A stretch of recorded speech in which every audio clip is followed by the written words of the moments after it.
Olá, tudo bem? Na lição de domingo, nós podemos ver finalmente José tendo que enfrentar o seu passado.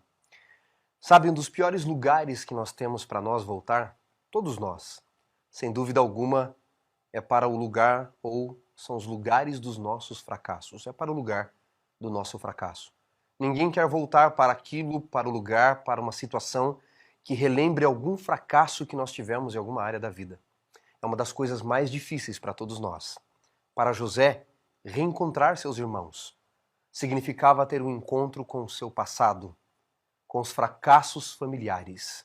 Quanto tempo se passou até que José tivesse que reencontrar os seus irmãos? Temos algumas informações ao longo do livro do Gênesis que nós às vezes deixamos passar por alto. Vamos dar uma olhadinha, por exemplo, em Gênesis 37, no verso 2. Ali diz que José tinha 17 anos quando apacentava as ovelhas do seu pai com seus irmãos, e foi quando seus irmãos o venderam para o Egito. Desde que os irmãos de José o venderam para o Egito, até ele poder ascender o trono, interpretando os sonhos de Faraó e se tornar um dos principais homens do mundo, mais poderosos do mundo, se passaram cerca de 13 anos. De onde nós tiramos essa informação?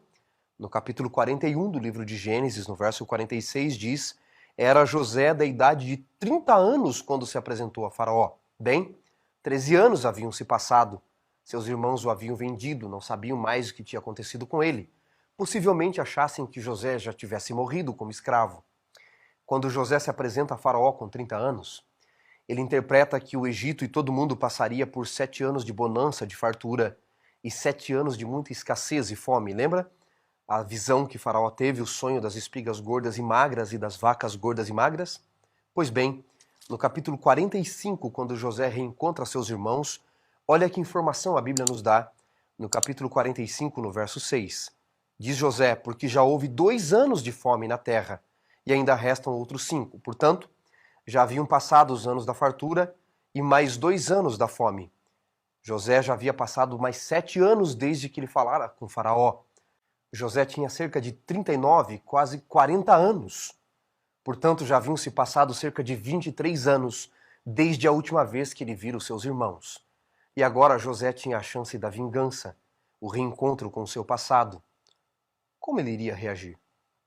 Uma das mais famosas músicas dos Beatles, Yesterday, você deve se lembrar, todo mundo que conhece um pouquinho de música já ouviu de alguma forma essa música dos Beatles, não é? Se lembra da letra? Yesterday, all my troubles seem so far away. Ontem todos os meus problemas pareciam distantes.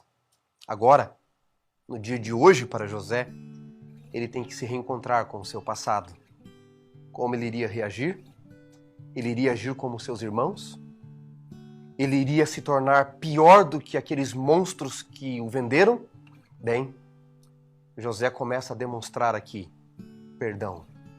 José começa a demonstrar que quando ele foi vendido, como estudamos na lição da semana passada, pelos seus irmãos, e com 17 anos, ele propôs firmemente no seu coração servir ao Deus de Abraão, de Isaque e de Jacó. José resolveu agir também como Deus agiria. E José, quando tem finalmente a chance da vingança, de pagar aos seus irmãos tudo que eles lhe fizeram, sabe o que José faz? José age de forma diferente. José os perdoa. José sabe que eles são seres limitados. E para seres limitados, o amor tem de ser ilimitado. E José demonstra que ele não ficou preso no seu passado. Ele não ficou preso nas vinganças, nos sentimentos. Embora vivesse por muitos anos como escravo no Egito, por cerca de 13 anos como escravo no Egito, quem estava preso eram seus irmãos. José estava livre e ele age de forma diferente. Jesus também falou sobre isso. No Evangelho de Mateus, no capítulo 25, no verso 41 em diante, Jesus falou um pouquinho sobre como nós podemos lidar com aqueles que estão à nossa volta. E no verso 45, em especial, ele diz: em verdade, eu vos digo que sempre que deixasse de fazer um destes, a mim deixasses de fazer, e alguns irão por isso para o castigo eterno. Deus se preocupa com tudo que nós fazemos ou deixamos de fazer para com o outro. Portanto, se alguém te fez mal, se alguém te feriu, e você tem a chance de se vingar, haja diferente. Seja como José. Seja diferente.